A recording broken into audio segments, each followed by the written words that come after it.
wake katika jamii. Kwa hivi sasa moja kwa moja tunaenda kaunti 41, kaunti ya Siaya, ambapo tunaungana naye mwanahabari Samogina. Samogina, habari ya asubuhi. Wajua tunaarifiwa kwamba eneo la Bondo ni miongoni mwa maeneo ambayo yameweza kujumlisha kura. Je, matokeo yakoje upande huu? Shukran sana Lulu. As you rightly said, I think we have at least 5 results from 5 constituencies out of 6 constituencies here in Siaya County. Rightly so, Bondo has released its final tallies, and maybe just run you through the results from Bondo constituency. Sitting Member of Parliament Gideon Ochanda, sponsored by the ODM party, has secured his seat now that he will be going into Parliament for the 3rd term, amassing 69,574 votes against his closest challenger, that is Humphrey Opondo, who only came out with 2,710 votes. And maybe just to put perspective into the Bondo race, this is how the other candidates fared in the presidential contest. The Azimio presidential candidate, Raila Odinga, remember that this is his home county, coming from Bondos, and so you can only imagine how much he garnered in the presidential race in his own hometown. Raila Odinga, 73,603 votes. William Ruto, 720 votes. Wajakoya, 94. David Moure, 22. That is how Raila Odinga fared in his own backyard. In the Senate race, Raila Odinga's elder brother, Oburu Oginga, walked away with 64,038 votes against the closest challenger, Julius Okinda. Only had 3,626 votes. In the women representative race, it was Christine Ombaka walking away with 37,061 votes against 32,761. That is Seli Aimba. And of course, in the governor race, it is Siaya Senator James Orengo, 37,504 against former Rareda Member of Parliament Nicholas Gumbo, 34,765 votes here in Siaya County. It just tells you that Siaya County is the home of the Orange Party, and anything orange is walking away with a mile, really, from any other person who is contesting any elective position in Siaya County. Well, other results from Siaya County, maybe I just run you through the results we received from Rarieda constituency. In Rarieda constituency, it is Otiende Amolo, Senior Council, the Orange Party sponsored candidate, 37,676 votes. He goes back to Parliament for the 2nd term. Of course, trouncing his closest challenger from UDM, that is Neto Adhola, who only managed 23,266 votes. And when we switch gears to the next constituency, Ugenya constituency has remained very consistent, defying the ODM wave and electing once again David Ochieng, sponsored by the MDG party. The MDG party leader, 25,520 against Daniel Odhiambo, an ODM candidate in Ugenya constituency, 22,828 votes. Of course, other big names that have secured their term in the National Assembly is Opio Wandai, of course, trouncing his challenger with 32,359 votes against Oyugi Dor, who only managed 5,116.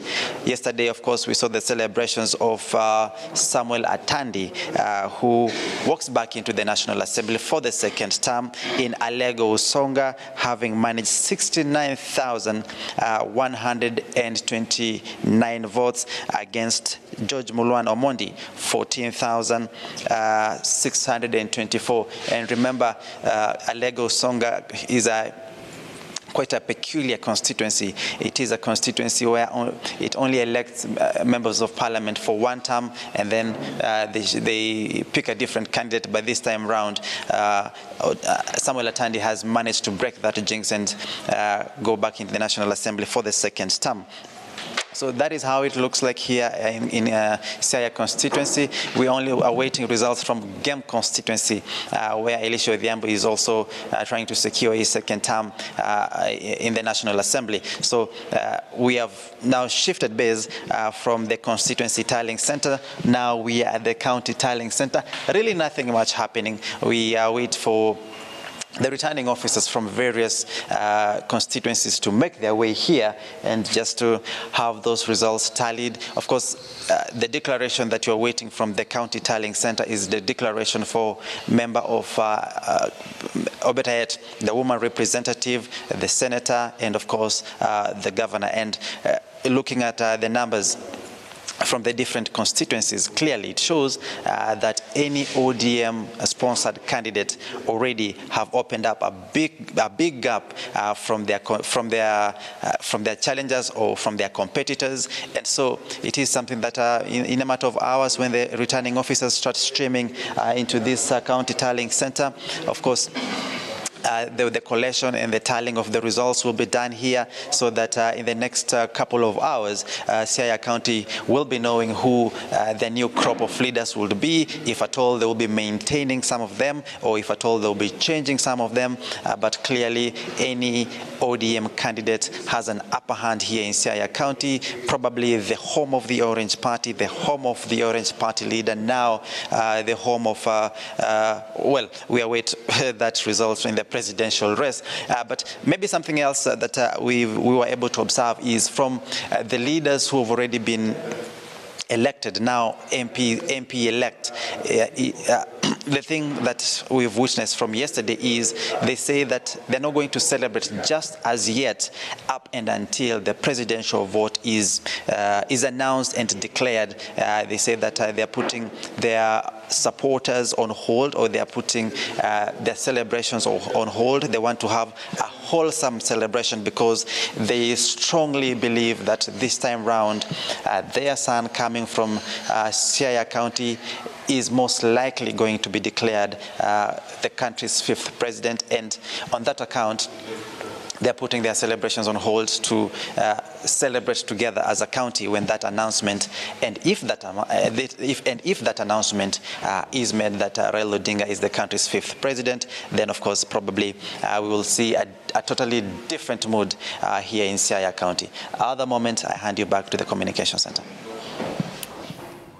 Naam, shukran sana Sam Ogina. Kwa hakika kila mmoja anasubiria, kila mmoja akivuta upande wake. Kama ulivyoweza kumsikia ni kwamba katika kaunti ya 41, kaunti ya Siaya, ni kwamba tayari maeneo bunge matano yameweza kuwasilisha matokeo yake, ikiwa ni Bondo, Rarieda, Ugenya na Alego Usonga, wakisubiri eneo bunge la Gem.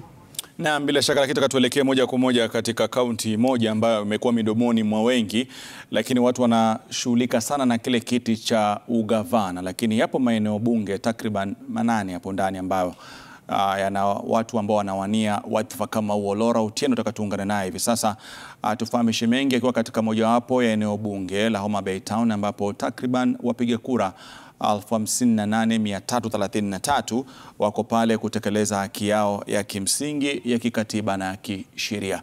Tufahamishe mengi Laura Otieno, kufikia sasa hivi labda pengine Homa Bay tunazungumzia maeneo bunge mangapi ambao mshapata matokeo, na labda pengine yale ambayo yamesalia unatarajia, labda pengine wenyewe wanasema kwamba wanatarajia muda gani watakuwa washatangaza rasmi wote walioshinda viti vya ubunge?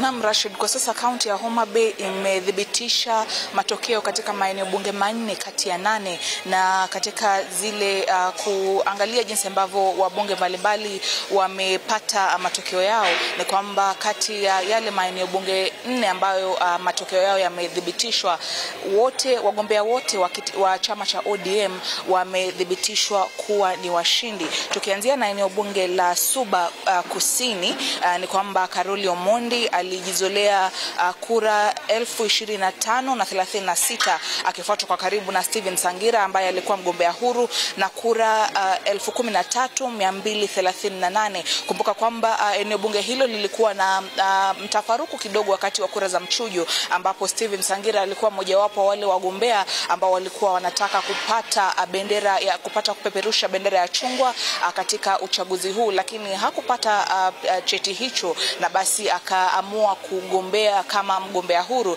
Lakini Karoli Omondi alithibitishwa kuwa mshindi jana usiku na kupatiwa cheti cha kuwa mbunge mteule. Hivyo basi Karoli atakuwa anachukua nafasi ya John Mbadi ambaye amekuwa mbunge wa eneo hilo la Suba Kusini kwa muda mrefu. Na pia katika eneo bunge la Ndhiwa ambapo kulikuwa na ushindani mkubwa baina ya Martin Owino wa chama cha ODM na Agostino Neto ambaye alikuwa wa chama cha United Green Movement.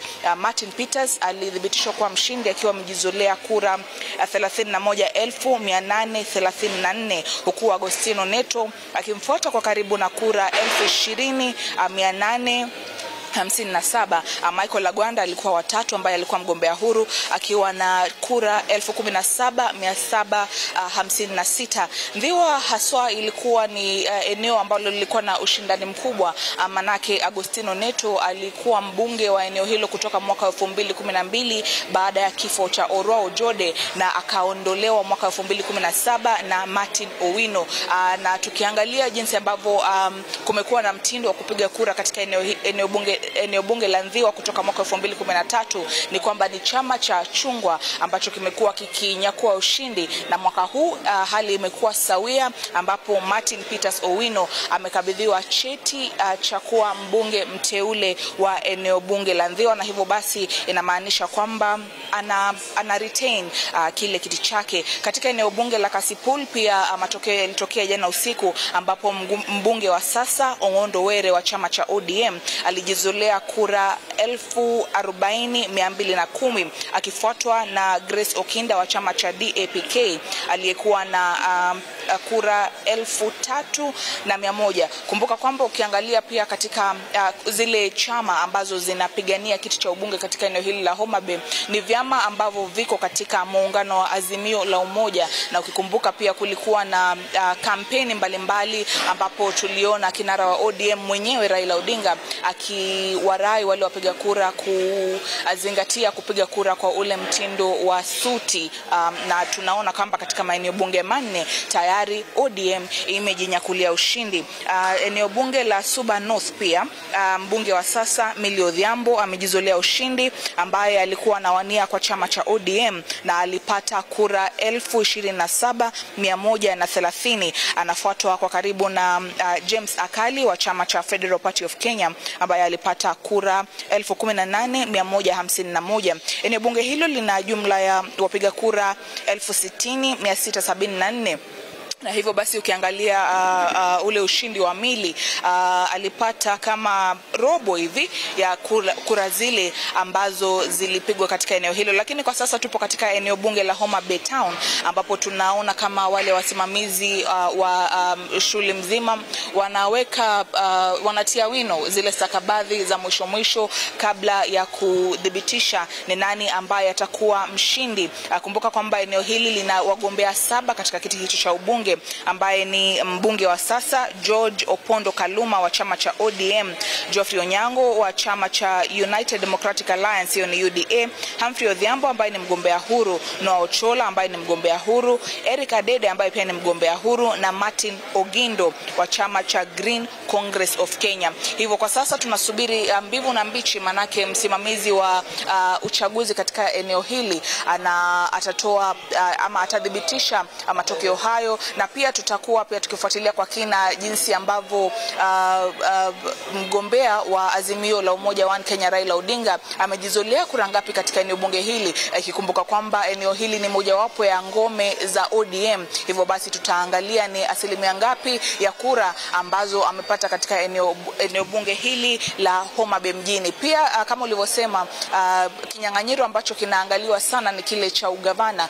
na hapo jana tulizungumza na msimamizi wa uchaguzi katika kaunti, Bwana Frederick Apopa, ambaye alisema kwamba watu wapuuzilie yale matokeo ambayo yanazunguka katika mitandao ya kijamii, akisema kwamba kufikia sasa hakuna kura yoyote ambayo IEBC imejumlisha kuhusiana na kiti cha ugavana ambacho kina wagombea watatu, ambayo ni Gladys Wanga wa chama cha ODM, Daktari Evans Kidero ambaye alikuwa na gavana wa Nairobi ambaye kwa sasa ni mgombea huru, na Mark Rabudi ambaye anawania kiti hicho kwa chama cha UDA. Kwa hivyo sasa tukitoka hapa tutaelekea moja kwa moja hadi katika eneo hilo ili tuwajuze watazamaji wetu mbivu na mbichi kuhusiana na maamuzi ya kaunti hii ya Homa Bay mwaka huu wa 2022. Rashid. Na bila shaka shukran sana Laura Otieno kwa kutueleza bayana kinachoendelea katika kaunti ya Homa Bay. Mtazamaji, hapo matokeo ambayo yanamiminika, labda pengine kabla tuelekee sehemu nyingine, ni kufahamishe tu baadhi ya wale ambao wameweza kutawazwa kuwa washindi kwa hivi sasa. Kule Budalangi, Bwana Rafael Wanjala kwa tiketi ya ODM ameweza kuhifadhi kiti chake kwa kupata kura 15,722, akifuatiwa kwa karibu na mwaniaji wa tiketi ya UDA Maloba Alfred aliyepata kura 14,146. John Bwire Okano wa tiketi ya Wiper ameweza kuchukua kiti cha ubunge cha Taveta na kura 18,742, akimwacha mwenzake akipata kura 7,772 mwaniaji wa kiti hicho Naomi Shaban kwa tiketi ya Jubilee. Na pia vile vile tulimzungumzia jana tukiwa na Ezra Mugambi na Joy Mdivo, Bwana Ronald Karauri pia vile vile ambaye ni mwaniaji huru ameweza kuchukua kiti cha Kasarani cha ubunge kwa kura 32,406, akimwacha aliyekuwa mbunge Masi Gakuya wa Jubilee kwa kura 24,790. Ni wengi kwa kweli tutakuwa tunakuzungumzia tunapokuwa tunaendelea na matangazo yetu ya moja kwa moja. Naam, kwa hivi sasa tunaelekea kaunti nambari 11, kaunti ya Isiolo, ambapo tunaungana naye mwanahabari Hassan Mugambi atujuze mengi zaidi. Hassan Mugambi, katika eneo hilo la kaunti ya Isiolo, maeneo hasa viti vya ugavana, inasemekana kwamba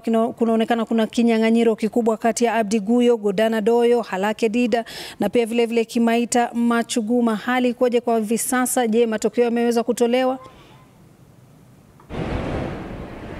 Naam, Lulu, matokeo bado haijaweza kutolewa, lakini kile ambacho tunapata kutoka kwa wale maagenti wa wanasiasa sawia na yale ambayo yameshahesabiwa kutoka maeneo hayo bunge mawili. Kumbuka ni kaunti yenye maeneo bunge mawili tu, Isiolo ya Kaskazini na Isiolo ya Kusini. Hakuna mengi zaidi ya hayo, lakini ni maeneo bunge mawili ambayo kwa kiasi cha ukubwa ni kubwa sana, na kuna umbali wa kilomita kadha wa kadha kabla ya kufika hapa, na kumbuka kwamba ni siku ya kura. Ni kaunti mojawapo ya kaunti ambazo ziliweza kushuhudia kuchelewa kuanza kwa shughuli zima kwa sababu ya vifaa vile vya Kim's Kit kama alivyosema Wafula Chebukati hapo awali. Kwa hiyo kwa sasa bado zinaendelea kufika kutoka maeneo bunge mbalimbali. Kabla tu nijibu swali lako, nitakuchorea kwanza taswira ya jinsi mambo yalivyo katika kaunti hii. Ni sanduku za kupiga kura ambazo ziko chini ya ulinzi mkali wa maafisa wa usalama ambao wametoka navyo kutoka maeneo mbalimbali ya kura katika kaunti hii ya Isiolo na vile vile kabisa eneo bunge hili ambapo tupo ya kaskazini. Kwa hiyo hesabu hapa zikikamilika, tutakuwa tunajua ni nani haswa ambaye atakuwa anachukua ubunge baada ya kutangazwa kwa kura katika kaunti hii. Lakini nikujulishe tu ni kwamba inaonekana kwa sio rasmi, lakini inaonekana kwamba huenda chama cha Jubilee ndicho kimetawala sana katika kaunti hii ya Isiolo, ikizingatiwa kwamba Ibrahim Abdi Guyo ambaye amewahi kuwa kiongozi wa wengi katika kaunti ya Nairobi akitabiriwa kuongoza kiti cha ugavana, na vile vile kabisa Godana Doyo ambaye amewahi kuwa gavana wa kwanza katika kaunti hii akiwa wa pili, naye Halake Wako wa ODM ambaye pia amewahi kuwa afisa mkuu mtendaji katika tume ya ufisadi nchini akiwa watatu. Katika kiti cha useneta vile vile kabisa inaonekana kwamba ni hivyo hivyo. Fatuma Dulo ambaye ndiye seneta wa sasa na akiwa na chama cha Jubilee yuko uongozini, huku akifuatwa na Nur Ibrahim ambaye amesimama kwa chama ama amesimama kwa tiketi huru, akiwa anafuata pale ambaye pia amewahi kuhudumu kama spika katika kaunti hii ya Isiolo. Na kile ambacho kitashangaza wengi kidogo katika kaunti hii ni kwamba Rehema Jaldesa ambaye ndiye mwakilishi wa kike katika kaunti hii kwa sasa, huenda akawa ni mwenye kubwagwa na Mumina Bonaya ambaye ni waziri msaidizi katika wizara ya elimu, ambaye amesimama na chama cha Jubilee. Kwa hiyo inaonekana kwamba Jubilee ndio inayoshika mvuto kubwa sana katika kaunti hii ya Isiolo, na vile vile kabisa katika eneo bunge ambapo tuko kwa sasa, Isiolo North, Joseph Samal wa Jubilee anaonekana yuko mbele, na huenda akambwaga Hassan Oda ambaye ndio mbunge wa sasa, ambaye tumemwona hapa amepita wakati wa wote kutoka sasa. Labda tutaweza kusema naye tujue ni yepi anayodhania kuambatana na kinyang'anyiro hichi ambacho kinaonekana huenda kikambwaga.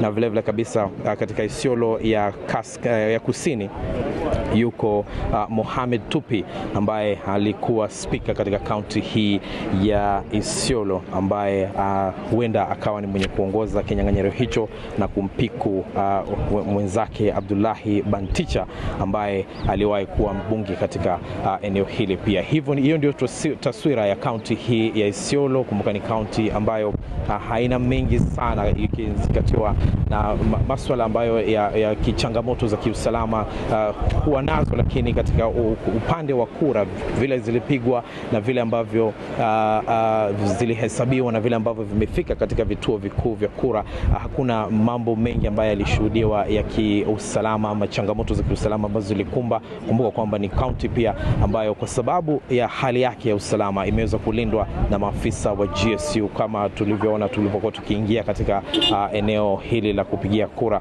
ama la hesabu ya kura, kituo kikuu cha kura katika eneo bunge la Isiolo North. Ndipo tulipo kwa sasa. Hakuna mengi, nikumbuka ni eneo lililo na wapiga kura ama idadi ya kupiga kura ikiwa ni 1089 peke yake wameweza kuhesabu, na tunataraji kwamba wakati wote kutoka sasa zitakuwa zinakamilika. Lakini hii ni shughuli ama zoezi ambayo huwa inachukua muda mrefu sana, si muda mchache ambayo inachukuliwa na zoezi kama hili, kwa sababu wale maafisa kutoka maeneo mbalimbali huwa wanafika na lazima wakaguliwe na maafisa wale wa IEBC kabla ya kuidhinishwa kwamba wamerudisha vizuri, pamoja na zile fomu ambazo wanafaa kuwa ni wenye kujaza na sahihi ambazo zinafaa zikuwa zinatiwa. Zote hizo ni swala zima la kusubiri itakuwa ni saa ngapi ndipo tuende katika kituo kikuu cha kaunti ambapo matangazo haya yatakuwa yanafanyika rasmi. Lakini kwa muonekano wa hapa awali Lulu, ni kwamba chama cha Jubilee ndicho kinachoguruma katika kaunti hii ya Isiolo. Naam, shukran sana Hassan Mugambi. Kama alivyokuarifu mtazamaji kwamba ni matokeo ya awali na wala sio matokeo rasmi kwa hivi sasa. Ni eneo la Mashariki ya Juu mtazamaji, ambapo waliweza kusajili wapiga kura milioni 1,594,000